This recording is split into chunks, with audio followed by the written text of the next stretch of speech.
इसी बीच एक बड़ी खबर है लखनऊ से। सरकार के गठन के बाद बम्पर भर्ती की तैयारी चल रही है। पुलिस और बेसिक शिक्षा विभाग में हजारों पदों पर भर्ती की तैयारी चल रही है। 26,000 सिपाहियों की भर्ती की तैयारी में सरकार इस वक्त दिखाई दे रही है। और पुलिस में भर्ती के लिए मई के आखिरी तक जारी हो सकता है विज्ञापन, ये भी खबर है। और सिपाही के लिए जुलाई में परीक्षा और दिसंबर तक परिणाम घोषित होगा, ये भी कहा जा रहा है। और सिपाही भर्ती में महिलाओं के लिए 20% पद आरक्षित होंगे, ये भी जानकारी महिलाओं के लिए आज से अहम है। और बेसिक शिक्षा में 17,000 से ज्यादा सहायक अध्यापकों की भर्ती की तैयारी चल रही है।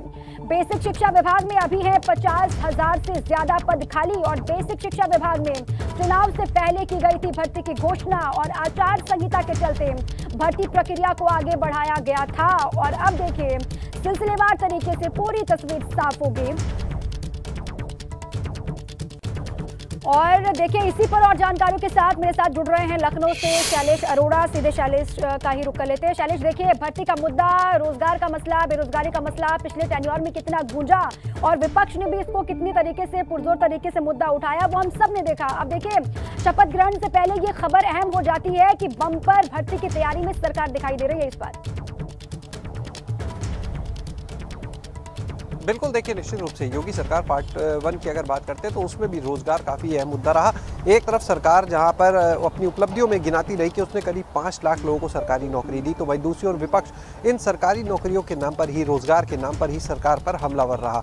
अब योगी सरकार पार्ट 2 का शपथ ग्रहण समारोह होने वाला है और ये देखिए अंदर अंदर तैयारी शुरू हो चुकी है कि सरकार के गठन के बाद अब बड़े पैमाने पर भर्तियाँ निकाली जाए, सरकारी भर्तियाँ, जिसमें सबसे पहला जो लक्ष्य रखा गया है वो पुलिस विभाग और बेसिक शिक्षा विभाग को रखा गया है। पुलिस विभाग की अगर बात करें तो 26,000 के करीब जो है सिपाही और लगभग 172 फायरमैन जो है इनकी भर्ती की तैयारी है।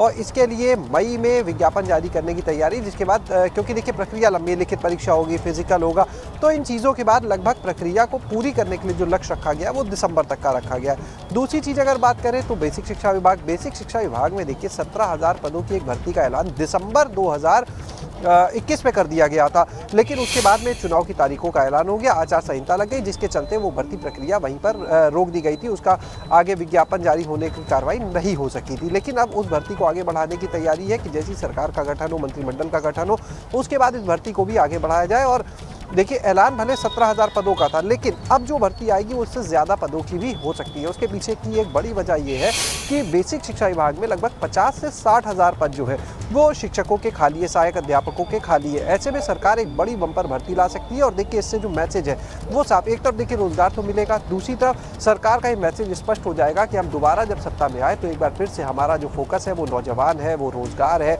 वो युवा है। इनके ऊपर जो विपक्षी लगातार निशाना साधते हैं उनके पास कहने के लिए इस मुद्दे पर शायद कुछ नहीं बचेगा, ये भी एक बड़ी वजह है। तो कहीं ना कहीं देखिए बड़ी संख्या में भर्तियां निकलेंगी। अगर दोनों विभाग की हम बात कर लें मिलाकर तो ये मानकर चलिए मोटे तौर पर कि 50,000 से ज़्यादा पदों पर सिर्फ इन 2 विभाग में भर्तियों की सौगात जो है बहुत जल्द मिल सकती है।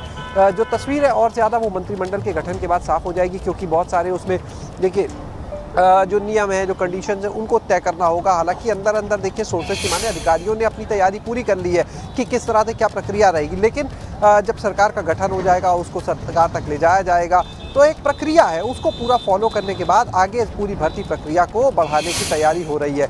और निश्चित रूप से सिर्फ ये 2 विभाग नहीं बल्कि इसके बाद तमाम और विभागों में भी इस बार ये मानकर चलिए कि सरकार का एक बार फिर से भर्तियों को लेकर फोकस रहेगा। अधीनस्थ सेवा चयन आयोग की अगर हम बात करें तो देखिए वहाँ पर भी एक मुख्य परीक्षा हुई थी 2021 में, जिसमें 19 लाख से ज़्यादा लोग शामिल हुए थे। तो अब उस भर्ती के बाद जो अलग अलग विभागों के लिए भर्ती होनी थी, जिसमें से वहाँ पर जिन बच्चों को जो परीक्षा में शामिल हुए अभ्यर्थी उनको लिया जाना है, तो अलग अलग विभागों के जो प्रस्ताव पड़े अधीनस्थ सेवा चयन आयोग के पास, जाहिर सी बात है कि उनको भी आगे बढ़ाया जाएगा। के लिए, उन अभ्यर्थियों के लिए ये अच्छी खबर है जिसकी तैयारी में सरकार दिखाई दे रही है।